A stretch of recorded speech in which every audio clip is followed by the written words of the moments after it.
of the current financial year, and this is how it goes.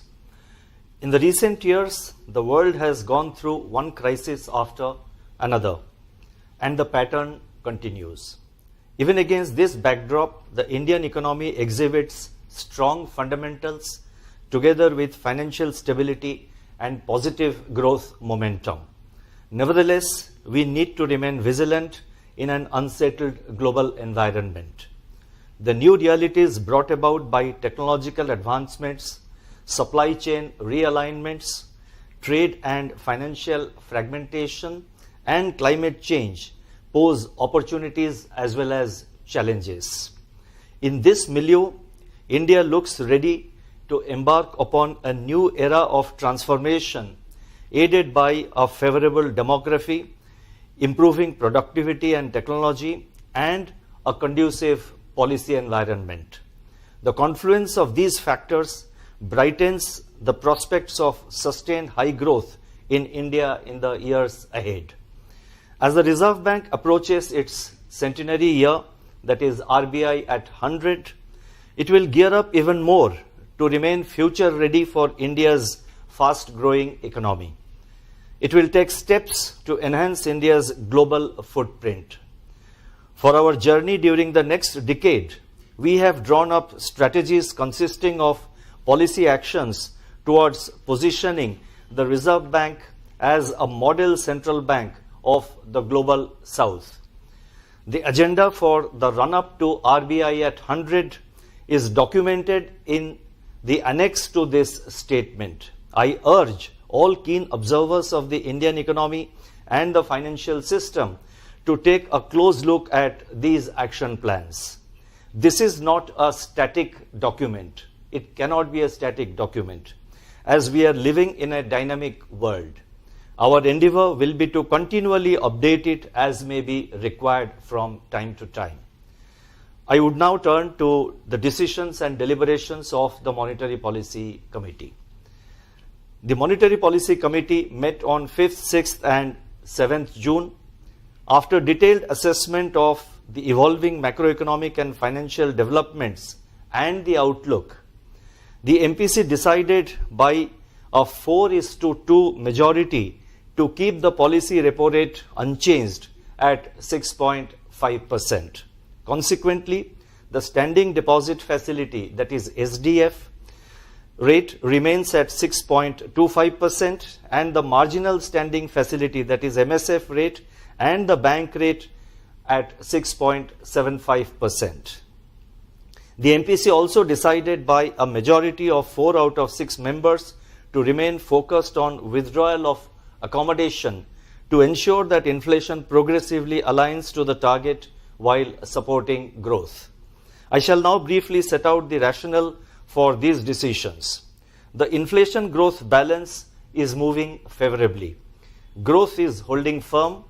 Inflation continues to moderate, mainly driven by the core component, which reached its lowest level in the current series in April 2024. The deflation in fuel prices is ongoing.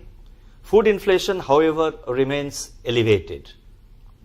While the MPC took note of the disinflation achieved so far without hurting growth, it remains vigilant to any upside risks to inflation, particularly from food inflation, which could possibly derail the path of disinflation. Hence, monetary policy must continue to remain disinflationary and be resolute in its commitment to aligning inflation to the target of 4% on a durable basis. Sustained price stability would set strong foundations for a period of high growth. Accordingly, the MPC decided to keep the policy repo rate unchanged at 6.5% in this meeting of the MPC. The MPC also decided to remain focused on withdrawal of accommodation to ensure anchoring of inflation expectations and fuller policy transmission. I would now like to provide an assessment of the growth and inflation conditions. Let me first briefly touch upon global growth. Global growth is sustaining its momentum in 2024 and is likely to remain resilient, supported by rebound in global trade. Inflation is easing, but the final leg of this disinflation journey may be tough. Central banks remain steadfast and data dependent in their fight against inflation. Market expectations regarding timing and pace of interest rate cuts are also changing with incoming data and central bank communication. US dollar and sovereign bond yields remain range bound. While gold prices have surged on safe haven demand, equity markets have gained in both advanced and emerging market economies since the last MPC meeting in April.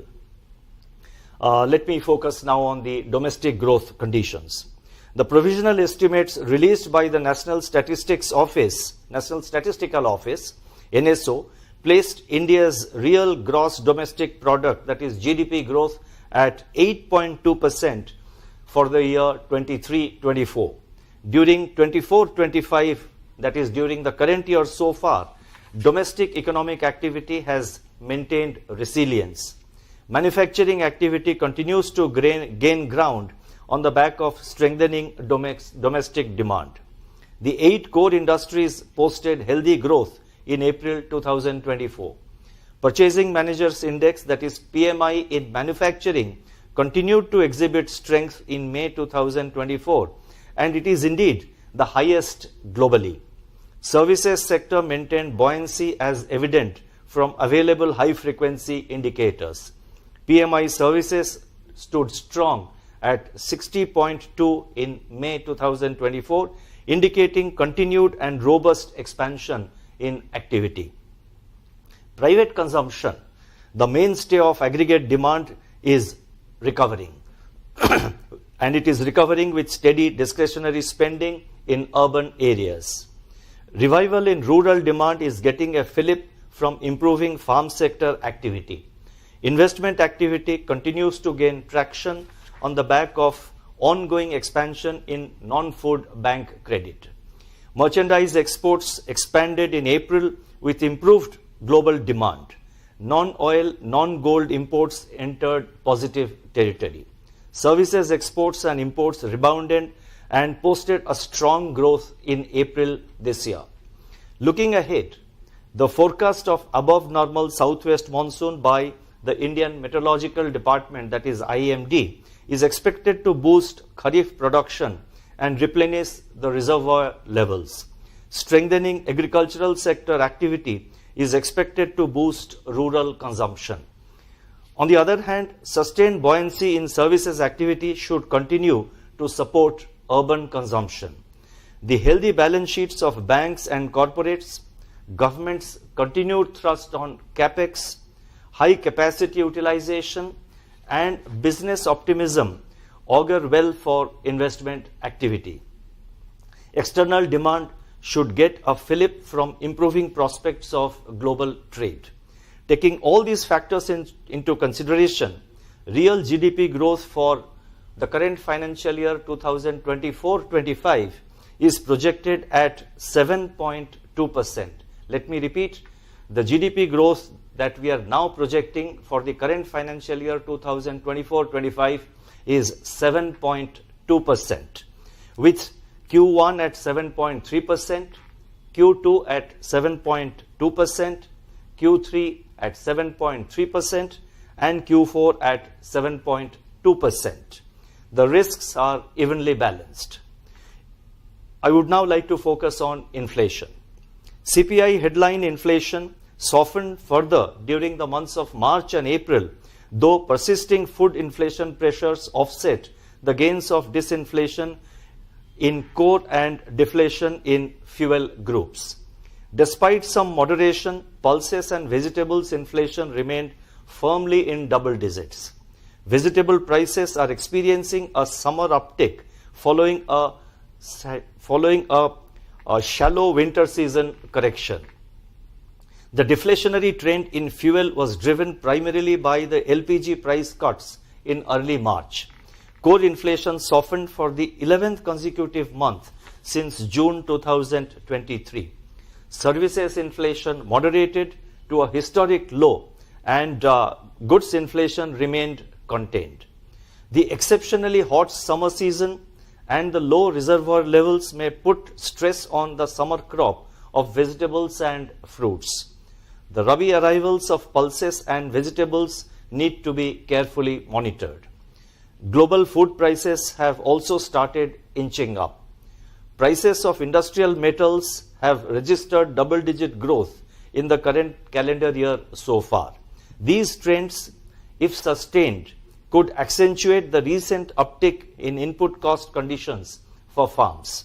On the other hand, the forecast of above normal monsoon bodes well for the Kharif season. Wheat procurement has surpassed last year's level. In fact, the buffer stocks of wheat and rice are well above the norms. These developments could bring respite to food inflation pressures, particularly in cereals and pulses. The outlook on crude oil prices remains uncertain due to geopolitical tensions. Assuming a normal monsoon, CPI inflation for 2024-25 is projected at 4.5%, with Q1 at 4.9%, Q2 at 3.8%, Q3 at 4.6%, and Q4 at 4.5%. The risks are evenly balanced. So thus, as you can see, the GDP growth projection, we have increased it from 7%, which we gave out in the last MPC meeting. We have increased it to 7.2%. And the inflation projection, the average for the year, we have retained it at 4%, as 4.5%, as it was in the last MPC meeting. And I have explained there are good reasons why we have increased the GDP forecast, the GDP projection for the current year. Now, what do these inflation and growth conditions mean for monetary policy? That is the question, and I would like to answer that. The developments relating to growth and inflation are unfolding as per our expectations. When the projected GDP growth of 7.2% for 2024-25 materializes, it will be the fourth consecutive year of growth at or above 7%. Headline CPI continues to be on a disinflationary trajectory. Monetary policy has played an important role in this process. This is evident from the decline in headline inflation by 2.3 percentage points between the first quarter of 22-23 and the fourth quarter of 23-24. Supply side developments and government measures have also contributed to this moderation of headline inflation. Repeated food price shocks, however, slowed down the overall disinflation process. According to our projections, the second quarter of 2024-25 is likely to see some correction in headline inflation, but this is likely to be one-off on account of favorable base effects and may reverse in the third quarter. If you look at the projections we have given, then it becomes very clear that in the second quarter, the headline inflation is likely to come down to about 3.8%, and thereafter again it goes up. And we have given the numbers in the statement, and I have already read it out earlier. At the current juncture, therefore, the uncertainties related to food price outlook warrant close monitoring, especially their spillover risks to headline inflation. In parallel, the behavior of the core component also needs to be watched carefully. We need a descent of inflation to 4% target on a durable basis while supporting growth. Now, there is a view that in matters of monetary policy, the Reserve Bank is guided by the principle of follow the Fed. I would like to unambiguously state that while we do keep a watch on whether clouds are building up or clearing out in the distant horizon, we play the game according to the local weather and pitch conditions. In other words, while we do consider the impact of monetary policy in advanced economies on Indian markets, our actions are primarily dependent and primarily determined by the domestic growth inflation conditions and the outlook. I have said this several times earlier, but it becomes necessary to restate the position and reiterate this so that there is clarity in the mind of market participants and other stakeholders, and as a result of which they do not board the wrong bus. Liquidity and financial conditions. That is the next part which I would like to highlight. During the current financial year so far, system liquidity transited from surplus to deficit conditions and then again back to surplus in early June. In consonance with the commitment made in the April policy statement of remaining nimble and flexible in liquidity management, and in view of the shifting liquidity dynamics, the Reserve Bank mopped up surplus liquidity through variable rate reverse repo auctions, that is VRRR auctions, during the first half of April, while injecting liquidity through variable rate repo operations, that is VRR operations, in the later part of April and in May. In the first week of June, however, VRRR auctions have been conducted. Banks' recourse to the marginal standing facility, that is MSF, under the liquidity adjustment facility remained low during 2024-25, that is in the current year so far. Now, mirroring the liquidity dynamics which I just explained, the weighted average call rate, that is WACR, on an average remained close to the middle of the corridor. Now, I have explained, for common listeners and for others, I have explained what exactly the corridor means in the footnote. And let me also state here that most of the statements which I am making are backed by data, and the data is given in the footnotes, and I would encourage you to have a look at footnotes to understand why we are making certain statements. So, mirroring the liquidity dynamics, as I said, the weighted average call rate, that is WACR, on an average remained close to the middle of the corridor. Across the term money market segment, the yields on certificates of deposit, that is CDs, commercial papers, that is CP, issued by non-banking financial companies, that is NBFCs, and 3-month treasury bills, that is T-bills, also eased. In the credit market, monetary transmission remains ongoing. As you would be aware, the Central Board of the Reserve Bank decided to transfer rupees 2.11 lakh crore as surplus to the central government for the accounting year 2023-24. As the economy remains robust and resilient, the Central Board decided to utilize this opportunity to increase the risk provisioning under the contingent reserve buffer to 6.5% of the Reserve Bank's balance sheet for 2023-24 from 6% in 2022-23. In other words, the contingent reserve buffer, which was 6% in 22-23, was enhanced by the Central Board to 6.5% in the current for the year 22-23. Now, this risk provisioning, that is this provision for contingent reserve buffer, or CRB as we call it, this would further strengthen the Reserve Bank's balance sheet. Prudence is at the core of our standard operating procedure. The Indian rupee moved in a narrow range with a low volatility during 2024-25 so far, that is up to June 5th, and that's the figure I have given. Now, this has happened despite the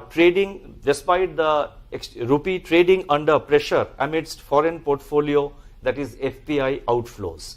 The relative stability of the Indian rupee bears testimony to India's sound and resilient economic fundamentals and its macroeconomic and financial stability and improvement in the external outlook. Looking ahead, the Reserve Bank will, and I'm providing some kind of a forward guidance here with regard to liquidity and our approach to the markets. Looking ahead, the Reserve Bank will continue to be nimble and flexible in its liquidity management through main and fine-tuning operations in both repo and reverse repo. We will deploy an appropriate mix of instruments to modulate both frictional and durable liquidity so as to ensure that money market interest rates evolve in an orderly manner which preserves financial stability.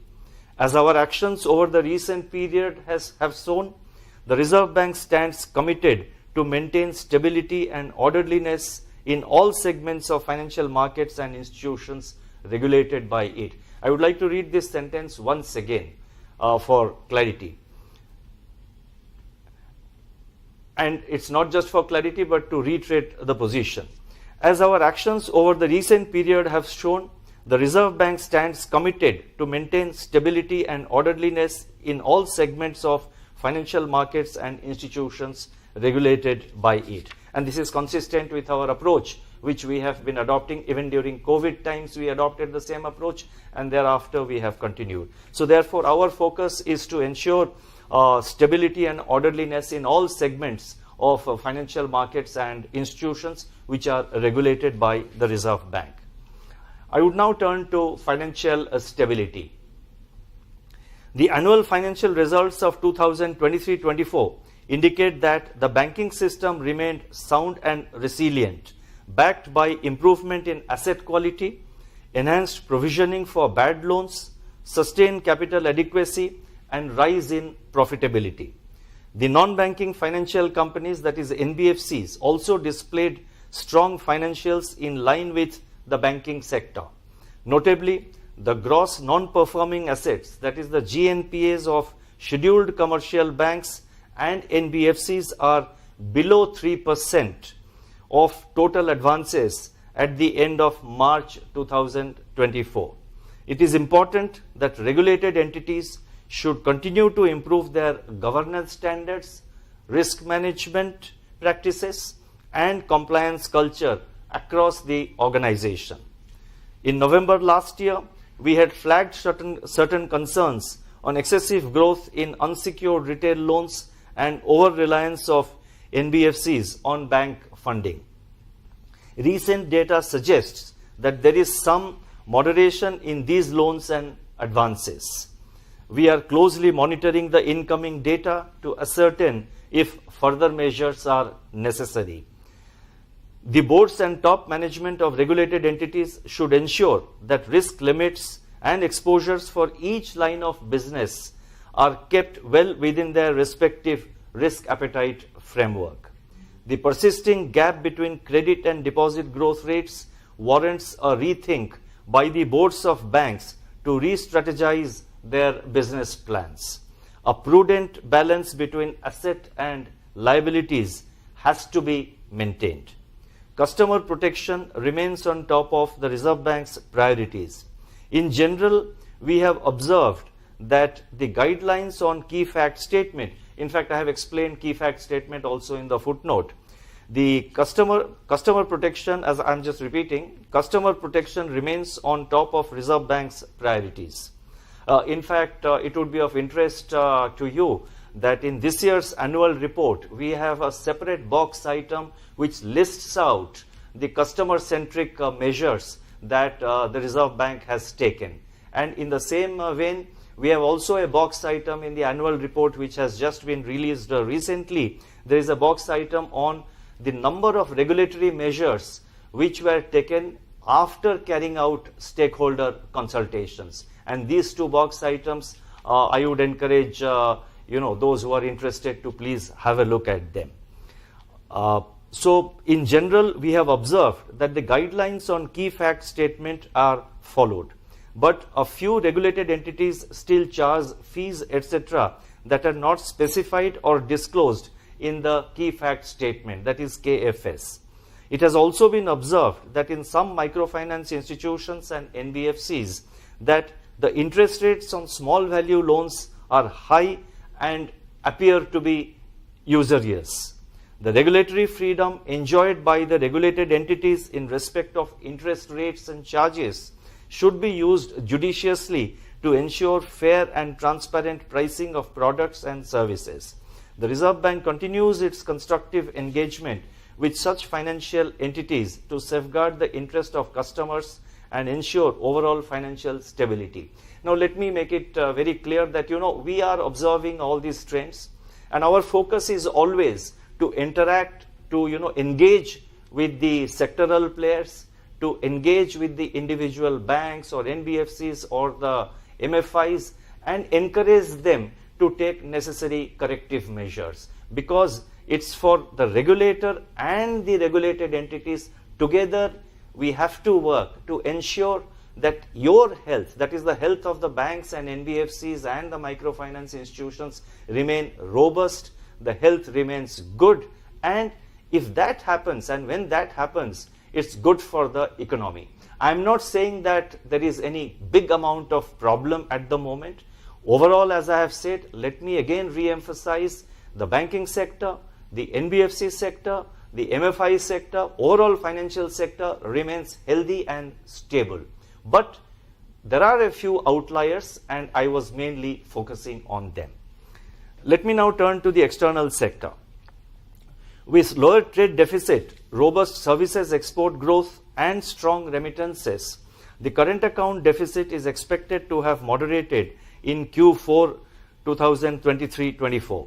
Services exports were predominantly driven by software exports. Other business services and travel services exports were predominantly driven by software exports, other business services and travel exports. The phenomenal rise in global capability centers, that is GCCs, in India has provided a significant boost to India's software and business services exports. India, with an expected 15.2% share in world remittances in 2024, continues to be the largest recipient of remittances globally. Overall, the current account deficit for the current year, that is 2024-25, is expected to remain well within its sustainable level. On the external financing side, foreign portfolio investment, that is FPI flows, surged in 23-24 with net FPI inflows of around US $41.6 billion. Since the beginning of 2024-25, however, foreign portfolio investors have turned net sellers in the domestic market with net outflows of US $5 billion till June 5. In 2023, India retained its position as the most attractive destination for greenfield foreign direct investment, that is greenfield FDI in Asia and Pacific. Gross FDI remained robust in 23-24, but net FDI moderated. External commercial borrowings, that is ECBs, and non-resident deposits recorded high net inflows as compared with the previous year. The amount of ECB agreements also grew markedly during the year. Now, I have given the relevant data in the footnotes. Now, touching a new milestone, India's foreign exchange reserves reached a historical high of US $651.5 billion as on 31st May. India's external sector remains resilient and the key external vulnerability indicators continue to improve. Overall, we remain confident of meeting our external financing requirements comfortably.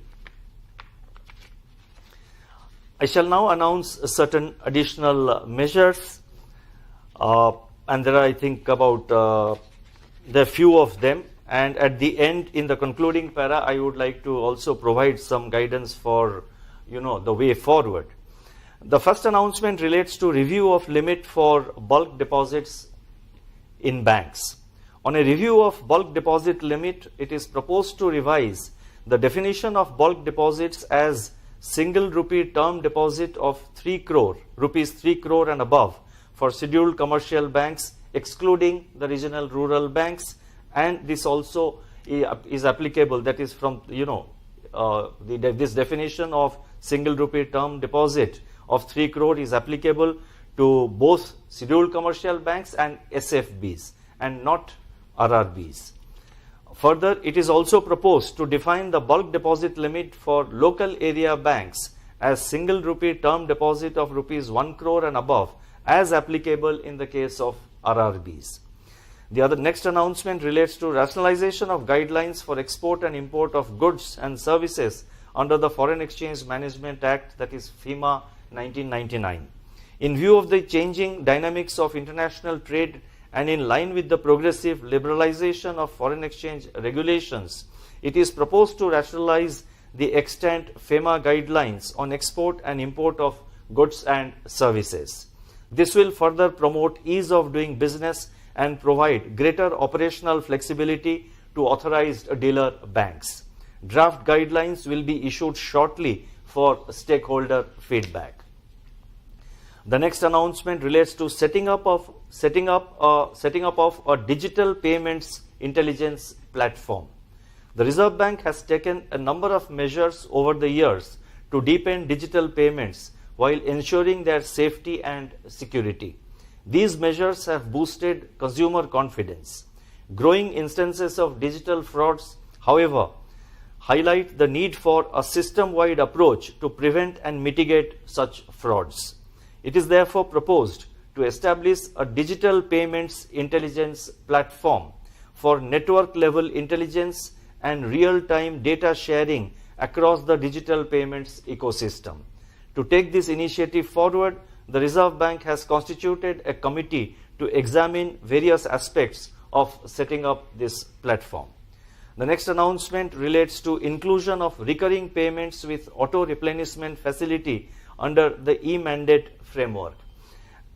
The adoption of e-mandates for recurring payment transactions has been increasing.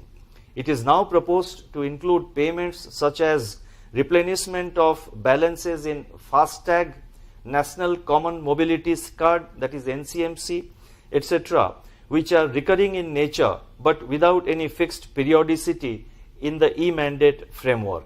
This will enable customers to automatically replenish the balances in FASTag, NCMC, etc. if the balance goes below the threshold limit set by them. This will enhance convenience in making travel and mobility related payments. The next announcement relates to introduction of auto replenishment of UPI Lite wallet, and it also includes inclusion under the e-mandate framework. UPI Lite was introduced in September 2022 to enable small value payments in a quick and seamless manner through an on-device wallet. To encourage wider adoption of UPI Lite, it is now proposed to bring it under the e-mandate framework by introducing a facility for customers to automatically replenish their UPI Lite wallets if the balance goes below the threshold limit set by them. There could be some, I think if you want better clarity, this statement will be uploaded immediately after my, my address, my statement is over in the next couple of minutes. So please have a look at the uploaded version. That will give you clarity. We try to avoid long sentences, but sometimes it becomes difficult and unavoidable. So please bear with me. Now this measure will further enhance the ease of making small value digital payments. And the final announcement relates to Harbinger 2024, Innovation for Transformation. The Reserve Bank has taken several pioneering initiatives in recent years to encourage innovation in the fintech sector. One such key initiative is the global hackathon, that is Harbinger Innovation for Transformation. The first two editions of the hackathon were completed in the year 2022 and 2023. The third edition of the global hackathon, Harbinger 2024, with two themes, namely Zero Financial Frauds and being Divyang Friendly, will be launched shortly. Let me now conclude. At the Reserve Bank, our job demands poise, patience, and perseverance. India's recent economic progress, continued momentum in economic activity, and the overall promising economic prospects validate our approach to policy making. At the moment, the Indian economy is at an inflection point in its path towards greater transformational changes that will bring about more stability and growth. On inflation, we are on the right track, but there is still work to be done. Globally, there are concerns that the last mile of disinflation might be protracted and arduous amidst continuing geopolitical conflicts, supply chain disruptions, and commodity price volatility. In India, with growth holding firm, monetary policy has greater elbow room to pursue price stability to ensure that inflation aligns to the target on a durable basis. In its current setting, monetary policy remains squarely focused on price stability to effectively anchor inflation expectations and provide the required foundation for sustained growth over a period of time. The words of Mahatma Gandhi resonate here, and I quote, "If we are sure of our path," I repeat, "if we are sure of our path, we should go on striving for it incessantly and uninterruptedly." Thank you. Namaskar.